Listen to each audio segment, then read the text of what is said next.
Hello friends, दोस्तों कैसे हैं आप। बिना किसी देरी के आज शुरू करते हैं ये प्यारा सा डिबेट वीडियो बड़ा ही शानदार होने वाला है क्योंकि आपस में लोग बड़े ही जानदारी से लड़ने वाले हैं।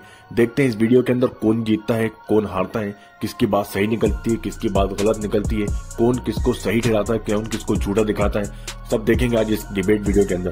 तो बिना किसी देरी के शुरू करते हैं आज का ये प्यारा डिबेट वीडियो को लास्ट तक जरूर देखिएगा। सुधांशु त्रिवेदी जी, पहला प्रश्न आपकी से, आज विपक्ष एकजुट होकर सड़कों पर निकला है क्योंकि आपने उनके हाथ में मुद्दा दिया है। 146 सांसदों को आज तक किसी एक सत्र में सस्पेंड नहीं किया गया था। आपने म्यूट कर दिया क्या 146 संसदीय क्षेत्रों को? देखिए, समस्या ये नहीं है जो विपक्ष में हो अभी मजा आएगा ना भिड़ो रहा था। जानते क्यों हो रहा था? 3 राज्यों की करारी हार कांग्रेस की होने के बाद ये तथाकथित इंडिया गठबंधन में बहुत से लोगों की बाँछें खेल रही हैं। ओह, अब मौका मिला है, कम से कम हम ही मसल फ्लेक्स कर सकते हैं। चाहे वो तृणमूल कांग्रेस की ममता जी हो या बिहार वाले हों या केजरीवाल। तो आपने देखा था सबसे पहले दिन किसने बवाल किया? टीएमसी वालों ने। और याद करिए, डेरेक ओब्रायन को उपराष्ट्रपति जी ने कहा चेयरमैन ने कि आप बाहर चले जाइए, नहीं गए। आधे घंटे के लिए सदन रोका गया, फिर वो बैठे रहे, बाहर चले जाइए, नहीं गए। अब जब तृणमूल ने पहले दिन ज्यादा लीड ली तो अगले दिन कांग्रेस ने कहा ये सारी कटाकट दाल तो यही पी गए, अब हम क्या करें? तो अगले दिन उन्होंने बवाल में लीड ये खुद सस्पेंड होना चाहते थे। नहीं, तो अब वो क्या है, कट्टर प्रतिस्पर्धा हो गई है कि भाजपा के खिलाफ घृणा वैमनस्य से मोदी जी के खिलाफ में कौन ज्यादा बड़ी अपनी वो दिखा सकता है। जैसे जाड़े का सीजन है, मेरा च्यवनप्राश ज्यादा असली है, मेरे च्यवनप्राश में ये है, उस ढंग से चक्कर में हो गई है प्रॉब्लम। झूठ बोलो, बार बार झूठ बोलो। और आप देखिए, अभी मजेदार बात देखिए, राहुल जी क्या कह रहे थे, अंदर कहेंगे संसद से हमले से तुलना करेंगे 2001, और क्या बोल रहे हैं, 2-3 नौजवान आ गए। क्यों नहीं बोला हमलावर, क्यों नहीं बोला आतंकी? तब तो 2-3 नौजवान आ गए, नहीं ऊपर से कूदे, ये भी नहीं बोला। और कहा कि भाजपा के सारे सांसद भाग गए। भाई अधीर रंजन चौधरी जी ने बोला है, जो उनके नेता प्रतिपक्ष हैं, कि सारे सांसद मजबूती से खड़े थे, और कम से कम जब यहाँ मलूक नागर हमारे साथ खड़े हो तब तो नहीं बोलना चाहिए था। ये उन 2 सांसदों में से एक थे, हनुमान बेनीवाल और ये, और जिन्होंने जाकर उनको पकड़ा। आज तो बहुत आसान लगता है कि उसके अंदर कलर वाला बम था, असली बम भी हो सकता था, क्योंकि 40 से अधिक घटनाएं 75 साल में हो चुकी हैं, पर्चा फेंकने की, कूदने की, तमंचा लेके कूदने की, चाकू और धारदार चीजें लेके कूदने की। अच्छा ठीक है, समझ गया। और इन्होंने ये सीना तान के नहीं खड़े थे जो सुप्रिया जी ने लिखा था, ये मुट्ठी तान के खड़े थे और दे दनादन कर रहे थे उसके ऊपर। इसलिए मुझे लगता है कि कम से कम यहां पर इन लोगों की उपस्थिति में इस ढंग के बयान देना साफ दर्शाता है कि इनको देश की सुरक्षा उससे कोई मतलब नहीं था। जहां जैसा मौका मिले केवल राजनीति। जनता को आप मूर्ख समझना बंद कर दीजिए। इस प्रकार की बचकाना बातें किसी के गले नहीं उतरती, लोग मजाक उड़ाते हैं। सुप्रिया शिंदे जी, आज विपक्षी सांसद सड़कों पर निकले हैं, तमाम नेता निकले हैं, लेकिन वो ये कह रहे हैं कि एक होड़ मची है कि मोदी के खिलाफ कौन कितना बोलेगा और इसीलिए संसदीय मर्यादा को लांघने पर यह सस्पेंशन हुआ है। आपका जवाब? तेरा तो गेम बजाना पड़ेगा, अभी मजा आएगा ना भिड़ो।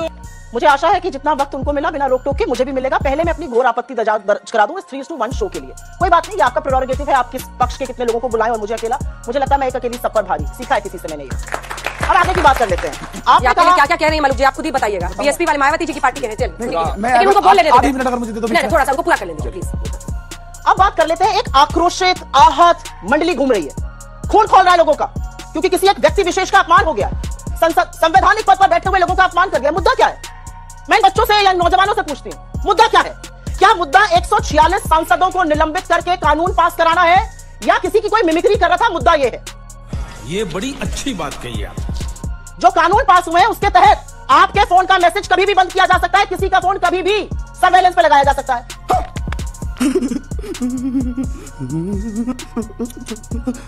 जो कानून पास हुए हैं उसके अकॉर्डिंग स्पेक्ट्रम अब एलोकेट किया जाएगा, उसका ऑप्शन नहीं होगा, जिसकी पुरजोर पैरवी बीजेपी करती थी। स्वतंत्र पत्रकार, आज तो आप आज तक से जुड़ी हैं, लेकिन अगर कल को आप अपना स्वतंत्र पत्रकारिता करना चाहिए, एक यूट्यूब चैनल खोलना चाहिए, तो आपको सर्टिफिकेट पहले सरकार से लेना होगा। और अगर आप सरकार का चरणवंदन नहीं करेंगे तो वो सर्टिफिकेट आपको नहीं मिलेगा। ऐसे ऐसे कानून पास कराए गए, ये भगवान क्या जुल्म है। और ये कानून बिना विपक्ष के पास कराए गए। मुद्दा क्या है? मुद्दा विपक्ष के बिना संसद है, मुद्दा खिलाड़ियों के बिना खेल है, मुद्दा लोगों के बिना सड़कें हैं। मुद्दा क्या है? और जो आक्रोशित आहत जनता घूम रही है, उससे मेरे 2 सवाल हैं। ये फोटो साक्षी मलिक की है, ये कल शाम की फोटो है। आंसुओं से रूबरू साक्षी मलिक ने कल संन्यास ले लिया। अकेली महिला गोल्ड मेडलिस्ट ओलंपिक की, उसने संन्यास ले लिया ये कहकर कि ये सरकार जो है एक रेपिस्ट को प्रोटेक्शन देती है, यौन शोषण के मामले में मूक दर्शक बनी रही। मैं नहीं ये गेम खेलना चाहती हूं, ये उसके वो बूट है। मुझे ऐसा लगता है सभ्य समाज को ये जो तस्वीरें हैं ये बहुत दिनों तक हॉन्ट करेंगी। तुम्हें शर्म है? कुछ शर्म आया है? बजरंग पुनिया ने अभी थोड़ी देर पहले अपना पद्मश्री वापस करते हुए ये बोला कि मैं नहीं ये पद्मश्री रखना चाहता हूं। मेरे साथी खिलाड़ियों के साथ ये हुआ। जो आक्रोशित आहत है उनको ये पिक्चर आहत नहीं करती है, उनको ये और पिक्चर जब हमारी लड़कियां घसीटी जा रही थी, रौंदी जा रही थी बूटों की तरह, आहत नहीं करती हैं। उनको इस 1 महीने के बच्चे की कब्र जो दफनाया गया मणिपुर में 87 लोग एक साथ आहत नहीं करते हैं, उनको एक बुजुर्ग किसान लाठी डंडे खाता हुआ आहत नहीं करता है, उनको 750 किसानों की शहादत आहत नहीं करती है, उनको नरसंहार करके जो लड़का है मुख्य अभियुक्त है नरसंहार का, उसका पिता इस देश का गृह राज्य मंत्री बना रहे वो आहत नहीं करता है, उसको मणिपुर में नग्न औरतें नहीं आहत करती हैं, उसको आहत गंदी घिनौनी राजनीति कर रही है। ये बड़ी अच्छी बात कही आप। शर्म करो शर्म। संवैधानिक पद पर बैठे हुए लोग लोकतंत्र के और खास तौर से विपक्ष के प्रहरी हैं, वो रक्षक है, वो भक्षक नहीं बन सकते हैं। मुद्दा है सांसदों का निलंबन। 146 विपक्षी सांसदों का निलंबन करके आपने दिन दहाड़े लोकतंत्र को तार-तार किया है। जवाब इसका दे भारतीय जनता पार्टी है या फिर सिर्फ हंगामा करना मकसद है? तेरा तो गेम बजाना पड़े। आपको क्या लगता है संवैधानिक पद पर बैठा हुआ व्यक्ति क्या करना चाहिए? संवैधानिक पद पर बैठे हुए व्यक्ति की मैं पूछ रही थी, जो विपक्षी सांसद बार बार वेल में प्लकार्ड लेकर जा रहे हैं या हंगामा कर रहे हैं, उनको मुद्दे उठाने चाहिए, क्योंकि आज उनकी जनता की आवाज कैसे पहुंचेगी? कैसे पहुंचेगी?